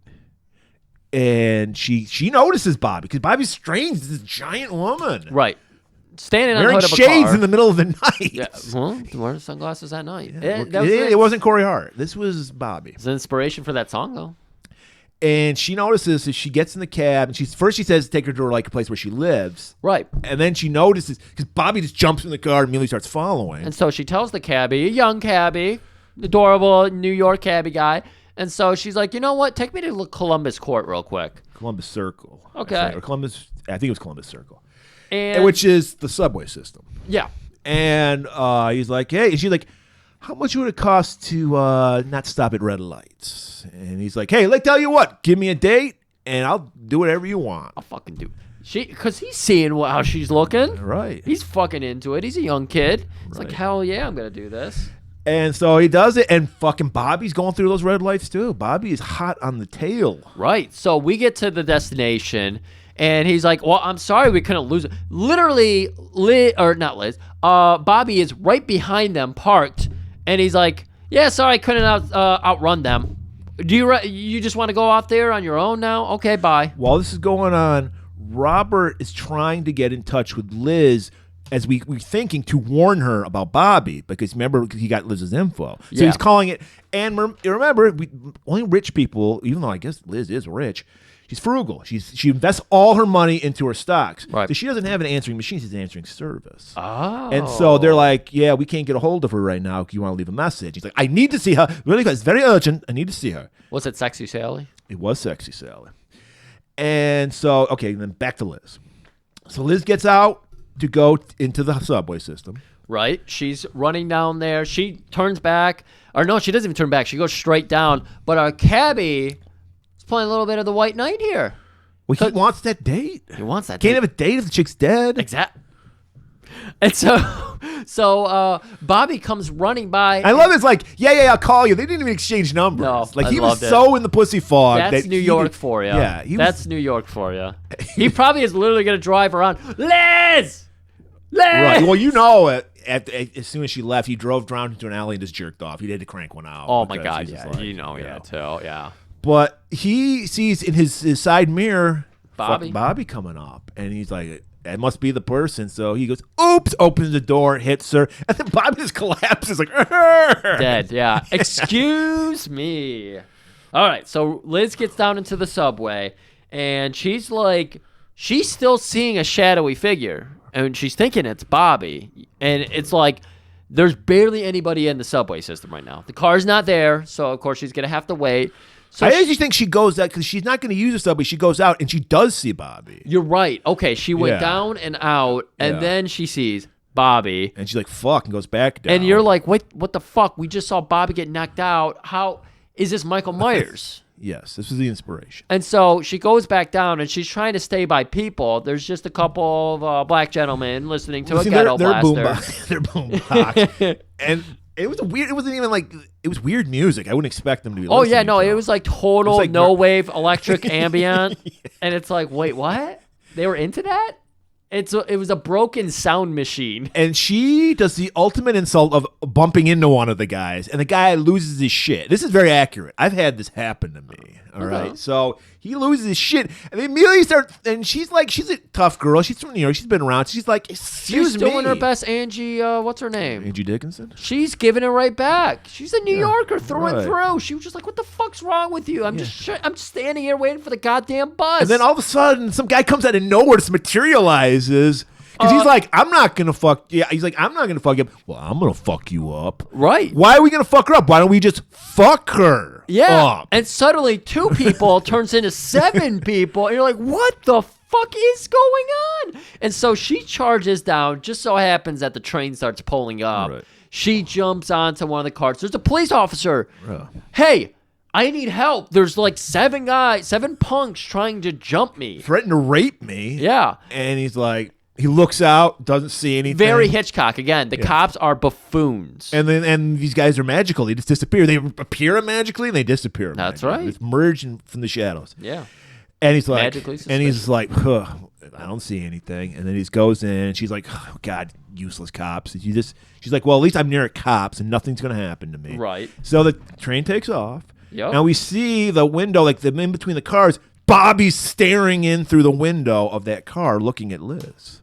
Oh, does she doesn't notice it though. She does not notice it. Okay. So they stop at the next station. The cop gets off. Right. As soon as he gets off, she turns to her left, and there's the punks coming down the train cars towards her. Right. Just fucking up everybody, just knocking hats And then they're off. like, hey, that's that bitch. Yeah, and so they start running after her. So she's jumping in between cars in transit, Right. just trying to get away from these fucking idiots. No one's stopping them because they're like, no, they're fucking youth in revolt. I'm not getting There's anywhere. no Bernard Getz on this train. That's right. That's a nice early 80s reference that nobody will get. And then I certainly don't. it was I went along with it that. was a white guy who shot some black kids on the subway. Oh, It was Jesus. It was a big fucking deal back then because it was one of the first like stand your ground things. Like, should he have been allowed to? Because one of the kids had a screwdriver on him. So yeah, she's like backing up, and we see fucking Bobby in between the last car. Yeah. They see her. They freak out. They're like, what the fuck? Because the door opens. Bobby grabs Liz, pulls her in between the cars. Yes. And then all of a sudden, like some shaving cream starts flying around. Right, it was crazy. And the punks, being true punks, are like, oh my God, shaving cream, run. But it makes sense. Straight razor, shaving cream. Oh, good call. Peter was thinking about this. He's always thinking because it's Peter to the rescue with his homemade mace that looks like shaving cream. We get and then fucking Bobby's like, Bobby, like Frankenstein's monster. Oh, just like the guttural, confusion and everything, the pain that was happening there, runs towards the camera, out of frame, off the subway, gone into the night. Right. And Peter, you see him emerge with Liz, and next thing you know, they're at Liz's pulls out place. a fedora. My lady, My would you lady? like to be escorted home? He clearly could have got his dick sucked here. He wasn't that into it. Yeah, he was very asexual. I don't know. I got a very big sister vibe. Like there was a big sister, little sister, little brother vibe. Yeah, I was gonna say it was like I would totally been like, holy fuck, how can I work this? Like I'd be working every angles in my head. How can I fuck this? He was clearly distraught over his mom dying, so he somehow Sometimes managed. sex is the best. Dude, pain he remedy. somehow focused through. Yeah, all of that he's sexual a computer frustration. guy. He's probably on the spectrum probably. We did learn later when he hears about operation. He's like, I could probably do some science shit with that. Yes, he's always thinking the analytical. He's way. thinking weird science immediately. Yeah. So they're at Liz's place. She's in her pajamas and she Not sexy pajamas. No, she's wearing but they're cute. But it's like men's pajamas. But she Yeah. looks cute in it. Oh yeah, of course. And he's just dead set. He even knows how long the fucking mace. He's like 10 seconds is about how long that would blind somebody. He's just going off explaining all this shit. And she's like, "Can we change the subject? I almost get killed. It's kind of creeping me out. Yeah. Hey, how do you like this art I got here? $500. And I hope that if the artist dies, it'll triple." So Peter's like, that's cool. Can I talk about, my mom again? Yeah. So he goes on to explain his plan about how he needs to break into Robert's office, how he's been doing the whole investigation and everything. And he wants to get, the appointment book so he can get his next lead. Right. And then he's like, "I could use your help." And she's like, "Look, I'm into it, but let's try Marino first. And if he flakes out on it, I'll help you out." We all know how Marino's going to help here. He's Right. very helpful.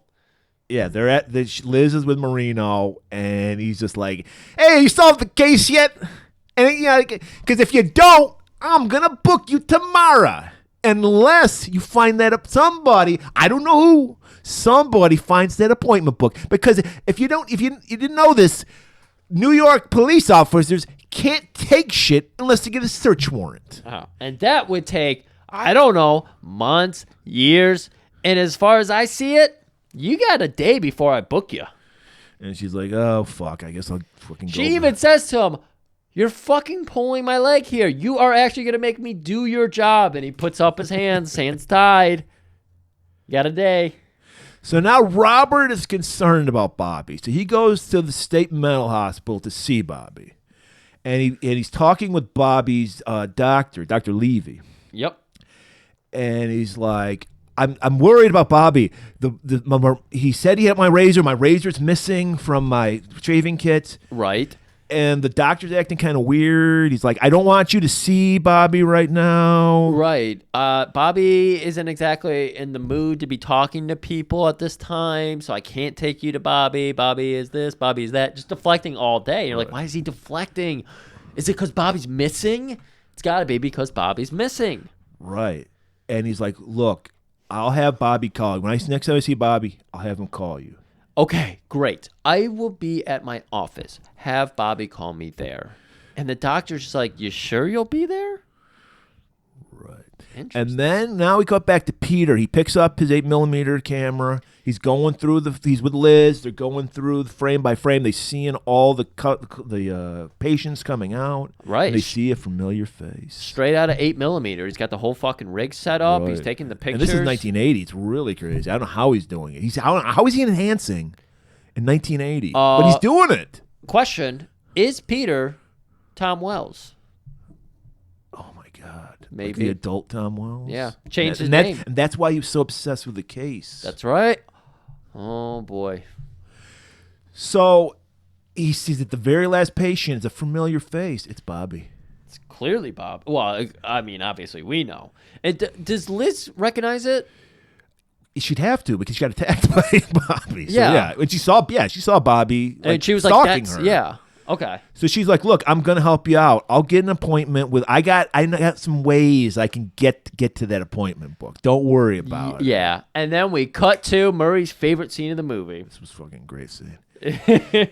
Okay, so, Liz comes in as a quote-unquote patient, a possible patient. Needed to be, this is written like a fucking romance novel or some shit, you know? Yeah. It's a little erotic thriller. Erotica. And so it's a rainy night. And it's not just raining. Thunder. Cats and dogs. Lightning. Cats. Dogs. And she's like, I've been having nightmares lately about this mysterious figure who just grabs me and, takes me.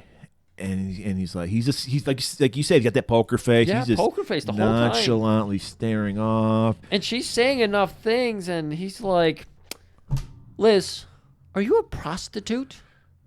And she goes along with it. She's like, yeah, I get paid sometimes to have some sex. Well, she's like, yeah, I'm not ashamed of this. And she's like, and he's like, you know why? Because I like being bad, and I like turning men on. And she's like, and I also like mature men, because of course Robert's an older man. Mature, doctorly men. And then she just lays her cards on the table. Do you want to fuck me? It's like, oh, yes. Michael Caine's reading of that was perfection. But I can't. Because there's still no smirk on his face. Very scientifically, matter-of-factly, oh, yes. But I can't, because I'm married. And, then he looks in the mirror, and he's like, you see a little strain going Hold on. there. Hold the phone there. Because this is one of the most bizarre fucking things about Robert Ellis. Ellis? Did I get that right? Elliot. He has, like, what would be a frame photo of your spouse or something on his desk. It's a mirror that he looks into sometimes. And so in this moment where he is having a hard time with his identity, you could say it's his Inception top spitter, because he looks down at that mirror on his desk. She probably thinks he's looking at a picture of his wife. He's looking at the mirror image of himself. While this is going on, by the way, Peter's outside with binoculars watching the whole thing through the rain. Yeah, he's like being a lookout for Liz. Yeah. So Liz goes, I'm going to make myself a little more comfortable. And she takes off. You wouldn't mind if I take off my coat, would you? Why? Of course. And maybe grab a cigarette. So this is where I gotta say Robert Elliott is a total professional because she takes off her coat and she's got a top on but no body. She's got just her panties and the stockings. Yeah.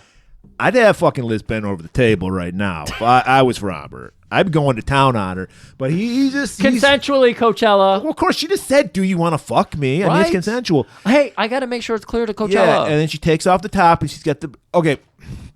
This is the one. This is the one flaw up the Palma had in the movie. Did you pick up what is wrong with what she's wearing, Griff? I don't know. Did you pick up? Well, only a very experienced pervert like me and David Hess would know this answer. All right, and any 70s porn star would know this. Oh. Okay, because when you're wearing the stockings with the garter belt, what you do is you put the stockings garter belt on first, and then you put your panties on. That way, you can take the panties off and keep the stockings on while you're fucking. She did the opposite, which is wrong order.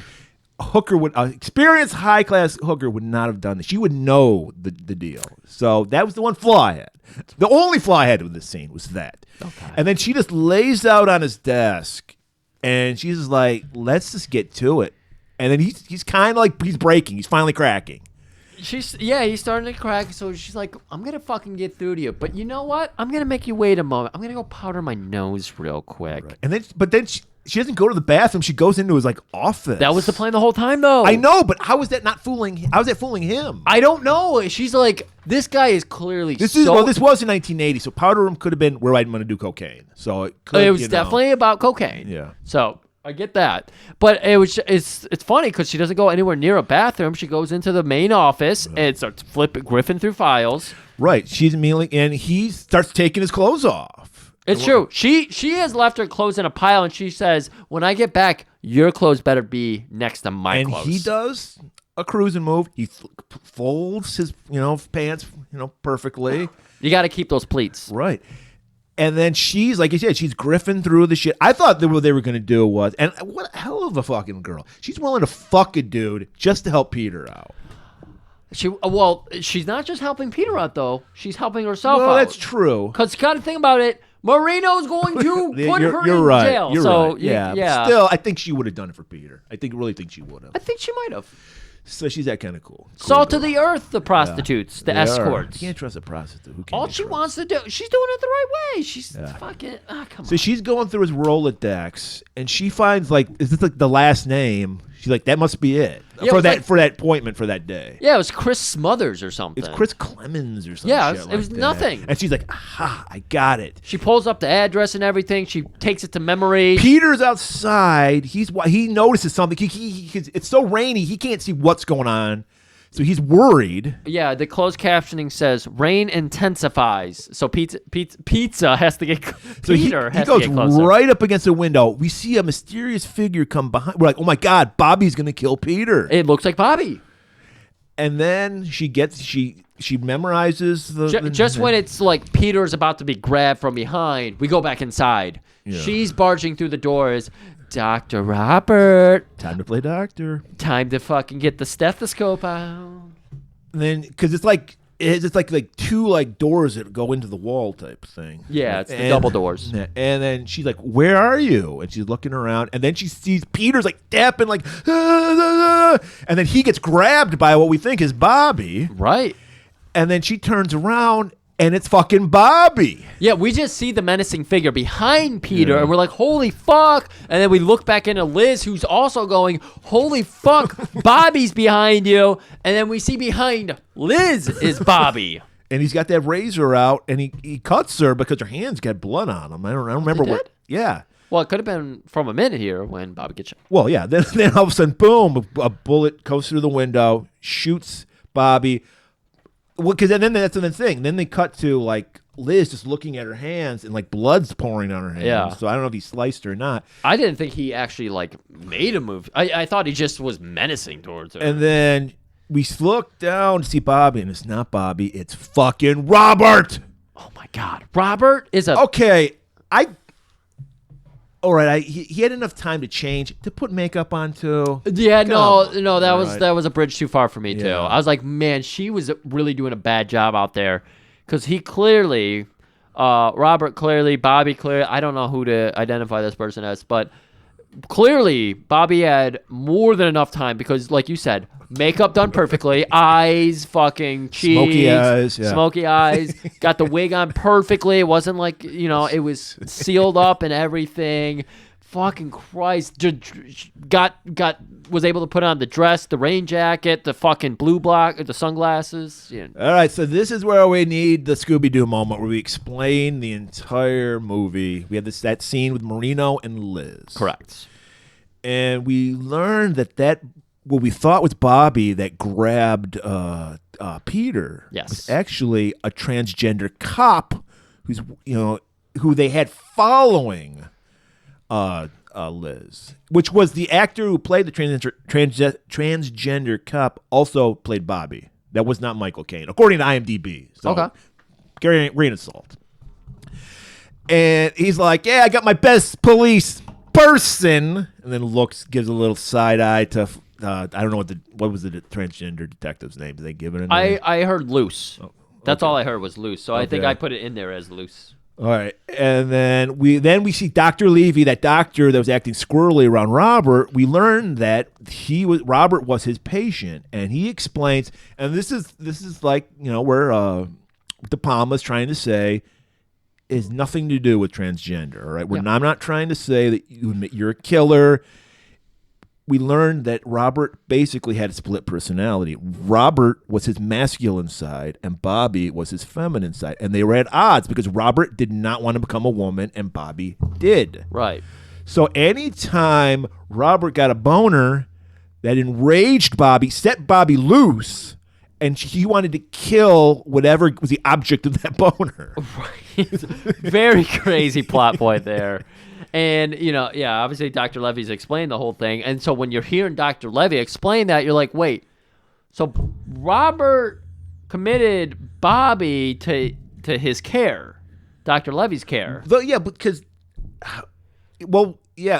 Levy did, to give Levy an out, because he should have stopped him at the hospital. He even explains it. Levy immediately called Marino. Yes. So that's how they set up the whole sting with the transgender cop. It's still a bad idea. Yeah. But that's Marino. That's totally Marino plot. Levy did the right thing. Immediately heard Dr. Robert tell him, yeah, Bobby's out killing people, stole my razor, slashed up a girl. Dr. Levy hears that and goes to the police and says, my patient is murdering people. And they're like, great, we'll come up with the convoluted plan to maybe figure this out. We'll we'll put a fucking trace on it. It's like, the guy just confessed to it. Because Marino's covering his ass because he's like, I can still use Liz if this falls through. I can still blame it on That's her. right.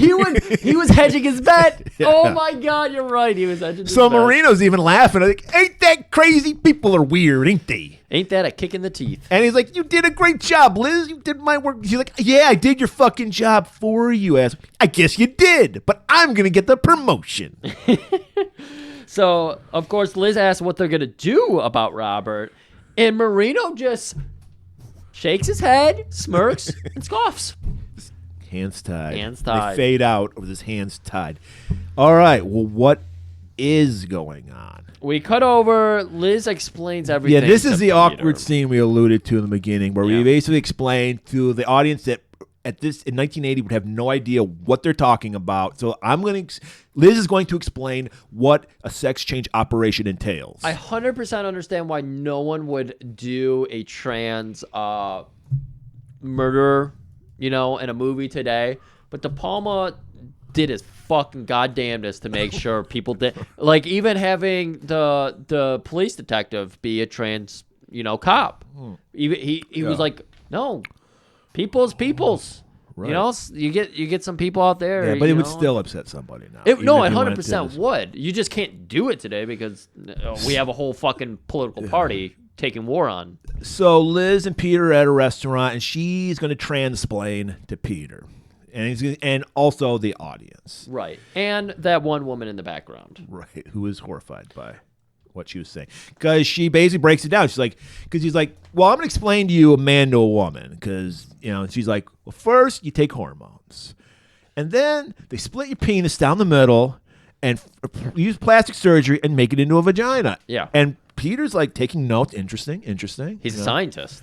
Right. Woman's gagging in the background. Yeah. But he's just like, and he's like, well, I could see myself making a woman one of these days. So Peter is asking. He's definitely on the fucking spectrum. Peter? Because yes. Oh yeah. Because I could see Liz would not want to date him, but she would take his virginity. She would be nice enough to do that and give him the best night of his life. He's just letting that just die on the vine. They shared a very special moment. In fact, dating is ruined probably forever for Liz because she's gonna want like that thrill of like nearly being killed again. She's gonna be stuck in that fucking weird zone of like, I want to relive that moment. But I also don't want to be under the threat of slash and death. Right. Anyway. So Peter's like, well, what's going to happen to Robert? And she's like, well, I don't know. After if he gets out of Bellevue, he's going to prison. Probably, yeah, because he did murder. And then he's somebody. like, you know what?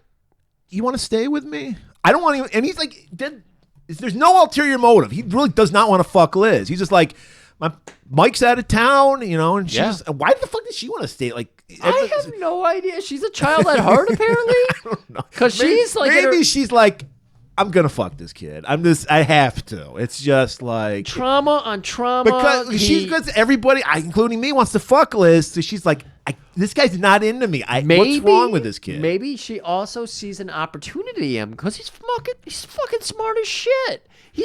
He's got the fucking device. He probably would. He could probably use his computer to predict the stock market. So I'm not gonna say it's grooming, but it's almost kind of grooming. It's business grooming. Well, he needs to be groomed because he's awful. He's all over the place. Yeah. So she's like, yeah, I could hang out with you for a couple of days. That's another '80s like sex comedy. The nerd that hangs out with the prostitute. Exactly. And then he finds the love of his life. He thinks he's gonna fuck her, but then he finds the love. He of his learns life. how to just like talk like women are people too, and they also like to have intercourse. And it's like, oh wait, what? I thought it was just for us guys. All right, we're at Bellevue. This is the most insulting scene. The way they show like mentally ill people. Oh no, 100%. If you have any problem with this movie, I think the first thing you need to look at is how they treat mentally challenged people, and apparently how they staff mental hospitals. Because one person to 50 patients. It's literally a haunted house. I mean, I will say, and this is how Geraldo Rivera made his name. It was horrible treatment for people in mental hospitals. Oh yeah, because he like snuck into like a mental hospital, and it was just horrific. What they were like, the people like laying in bed full of shit, like tied down, and that's how he became famous. That story. But so yeah, it's at this time. Still, this was like ridiculous. There's people in straitjackets. It's always people in pajamas for some reason. Like gotta be comfortable. When you're crazy, you gotta be comfortable. And we get the classic. Or maybe they're trying to say because like the slobbiest of people are the ones who always wear pajamas all the time. That's true. So maybe he's trying to say, are they the challenged people or they're mentally ill. They're not challenged. Oh, I'm sorry. Yeah. I'm. Yeah. And I mean, sure, they probably were some people mentally challenged in there too, because back then people just didn't want to fucking raise these kids. They're like, just put them in an institution. It's the same thing they do with old people. That's what they did with one of the Kennedys. One of John Kennedy's like sister or something was mentally. She had like Down syndrome, and they just put her in a fucking home. God damn. So we get the sexy nurse. Yeah, literally sexy nurse, and we'll get to that in a second. But she's walking down. This is a haunted fucking mansion. Yes, it is. It has the giant spiral staircase, and she's going down it. And she finally gets to the bottom floor, and there's just beds randomly placed places and everything. And she's walking down, and just one patient needs to, have like his pills in the morning or something. And she walks over, and it's to Bobby, a.k.a. Robert. Right. He's like laying. He's like catatonic, just laying in his bed, got the poker face back, staring at, and she's just going to it's like a squirt bottle. She just squirts his mouth some medication or something, and then he just grabs her and starts strangling her. And then we see, because we're on the bottom floor, that big old spiral staircase. All these patients start coming over and looking down. And there's applauding. They're cheering. Yeah. As he strangles her to death, turns her over, starts unzipping. She is in lingerie. Right, sexy lingerie. She is. She did have the panties over. Oh, she did. Over the stockings. And I noticed that. It was Laserdisc I saw it on.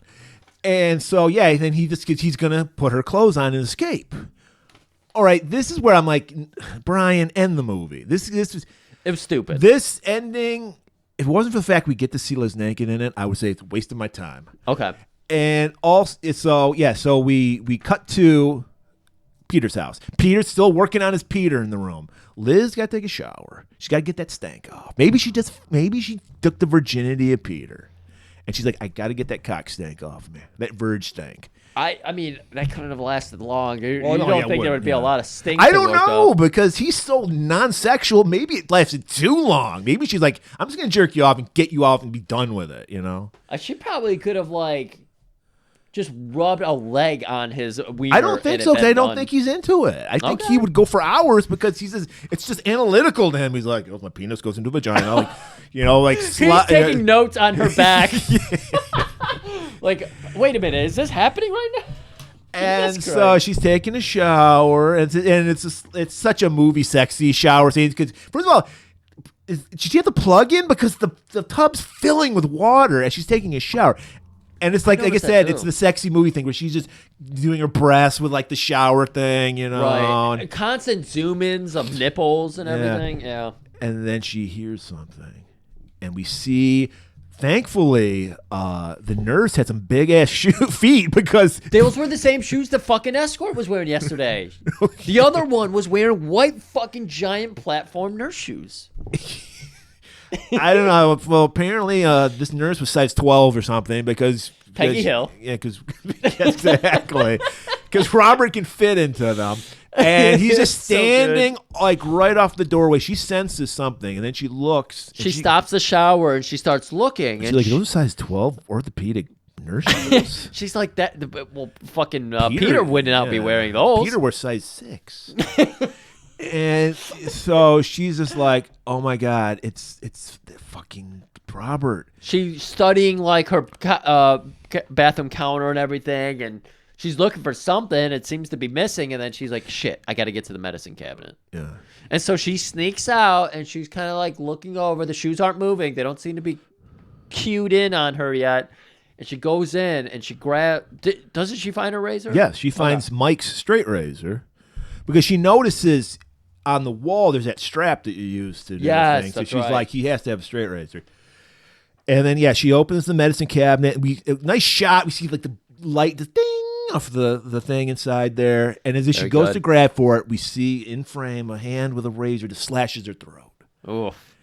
And then she wakes up. It was just there was the surprise because it was like she looks over at the shoes and they're empty. It's just shoes. Oh, I didn't notice that. Yeah, it was just shoes.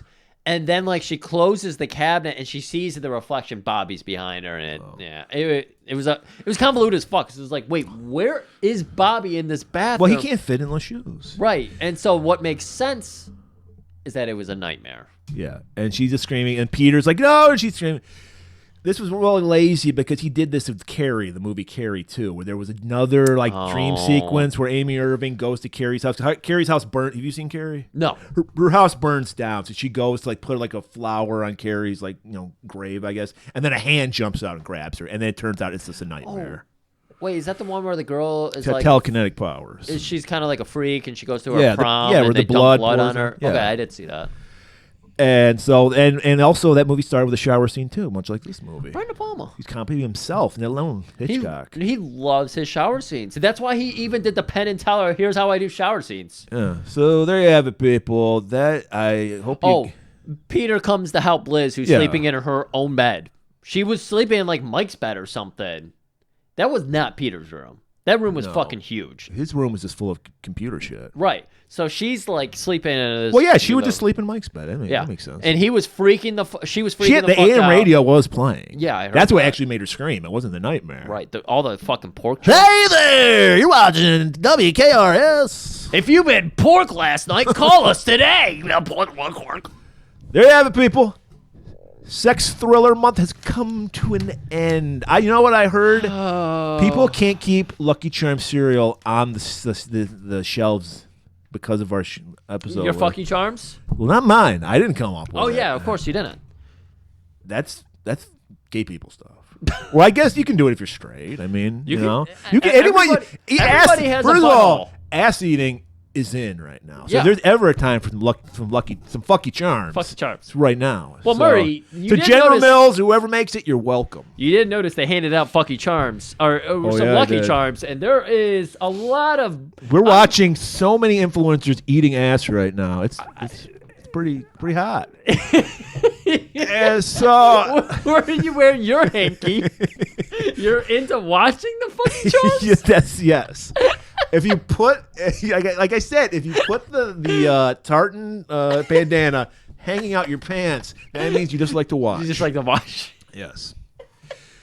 All right, so Griff, we need a cold shower. We need to because our 5th anniversary is coming up in a couple weeks. Holy shit! So I need a buffer. I need something to just cool people down. I really want one where it's not 9 pages of notes. It's still. a very I believe it's about an hour 45, but it's a very, very simple story because it's a kids movie, Griff. We're doing a kids movie.